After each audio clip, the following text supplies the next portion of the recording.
सजा दी है, काशी भी सजा दी गई है, मथुरा सजा देंगे ऐसा कहा जा रहा है लगातार। लेकिन सुधांशु त्रिवेदी जी, आप ऐसा क्यों कहते हैं कि मस्जिद जहां है विवाद वहीं ज़्यादा है? नहीं, हम ये नहीं कह रहे हैं। जहां विवाद है वहां की मस्जिद को मुद्दा क्यों बनाया जाता है? मतलब अब छोटी सी बात कहें, अयोध्या का विषय था।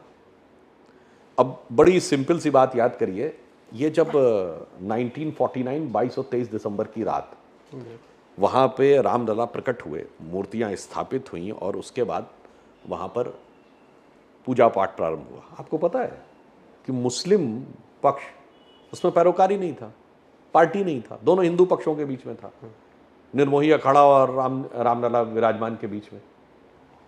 क्यों? आप के मोहम्मद की किताब पढ़ लीजिए, जो आर्कियोलॉजिकल सर्वे के ज्वाइंट डायरेक्टर रहे हैं।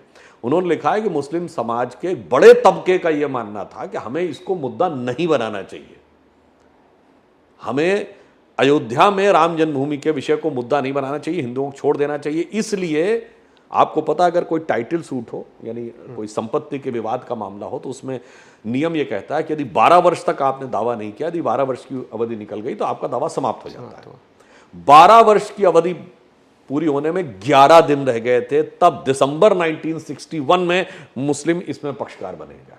किसने उकसाया, किसने समझाया कि तुम जाके लड़ाई लड़ो?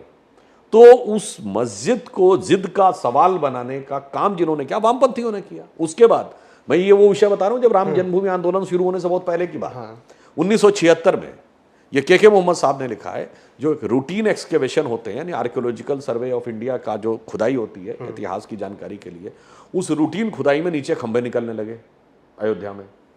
उन्होंने साफ लिखा है कि वामपंथी इतिहासकारों ने दबाव बनाया इंदिरा गांधी जी की सरकार पे और वो खुदाई रुकवा दी, वरना उसी समय मामला सॉल्व हो जाता। अब सुनिए, उसके बाद रुकवाई नहीं, जब राम मंदिर का इशू आ गया तो कोर्ट से स्टे ले आई, खुदाई नहीं होगी।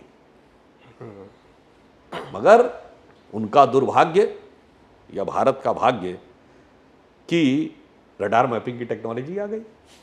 जब रडार मैपिंग आ गई तो कोर्ट से स्टे इस पे था ना कि खुदाई नहीं होगी, रडार मैपिंग पे तो नहीं था। जब अटल जी की सरकार थी, रडार मैपिंग की गई तो नीचे स्ट्रक्चर दिखने लगा। रडार मैपिंग उस तरह होता है जैसे आपका अल्ट्रासाउंड होता है कि पेट में क्या है दिख जाता है, उसी ढंग से रडार मैपिंग में दिख जाता है नीचे क्या। जब वो रिपोर्ट प्रस्तुत की गई तो कोर्ट ने परमिशन दे दी। अब बताइए, काशी विश्वनाथ में कोर्ट में गए हुए कि रडार मैपिंग नहीं होनी चाहिए। यानी आप खुद समझ लीजिए कि हम कहते हैं वैज्ञानिक करो, हम कह रहे हैं कार्बन डेटिंग करो, हम कहते हैं रडार मैपिंग करो, हम कहते हैं आर्कियोलॉजिकल एक्सकेवेशन करो, वो कहते नहीं, ये कुछ भी नहीं करना चाहिए।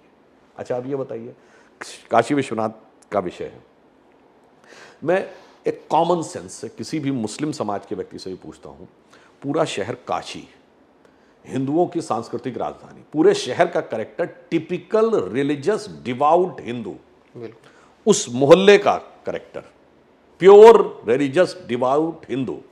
आप खुद मानते हैं अगल में मंदिर, बगल में मंदिर, इधर में मंदिर, उधर में मंदिर, यानी उस प्रिसाइजली उस लैंड का कैरेक्टर प्रिसाइज हिंदू, और बीच में वो खाली छोड़ कर रखा गया था, वो मस्जिद अपने आप बन गई थी। कितनी तर्कसंगत बात लगती, मतलब किसी के दिमाग में समझ में आने वाली बात है। मतलब इट्स लाइक कि पार्लियामेंट है, सब तरफ सेक्रेटेरिएट बना हुआ है, एमपीज और मिनिस्टर्स के बैठने की जगह पर अचानक बीच में एक पार्ट ऑफ लैंड किसी ने छोड़ रखा है कि कोई बाहर से आकर उसमें दूसरे देश का व्यक्ति भी आकर उस पार्लियामेंट में बना लिया। नहीं, ये तो साहब हमारा अपने आप बना हुआ था। इस ढंग के आधारहीन तर्क देकर, जब मैं हिंदू समाज की बात नहीं कर रहा हूं, विश्व की सबसे प्राचीनतम संस्कृति को अपमानित, लांछित करने का प्रयास किया जाता है, तब मन में पीड़ा उत्पन्न होती है। अब अगर आप ये बात कहें श्री राम के विषय में जो कुछ किया गया, अब ये बात मैं पहले भी बोल चुका हूं, पुनः एक बार रिमाइंड करता हूं कि भगवान राम सिर्फ हिंदुओं के हैं क्या? यदि दुनिया में कोई एक देश बताइए जहां की फर्स्ट लेडी मानती है कि मेरी वंशावली भगवान राम से है, तो वो है साउथ कोरिया। और जाके चेक कर लीजिए, South Korea by and large नास्तिक देश है। 60% लोग कोई धर्म नहीं मानते, और बाकी मानते हैं तो कुछ क्रिश्चियन है, कुछ बुद्धिस्ट है। दुनिया में एक ही देश है जहां का किंग टाइटल होल्ड करता है किंग रामा द 10th, वो है Thailand. It is not a Hindu country. दुनिया में एक ही देश है जहां के नेशनल ब्रॉडकास्टर पर डे रामायण आती है, वो है इंडोनेशिया। दुनिया का सबसे बड़ा Muslim country, it's not a Hindu country. Hare Ram Hare Krishna movement चलता है पूरे यूरोप में। There is no Hindu country in the entire Europe.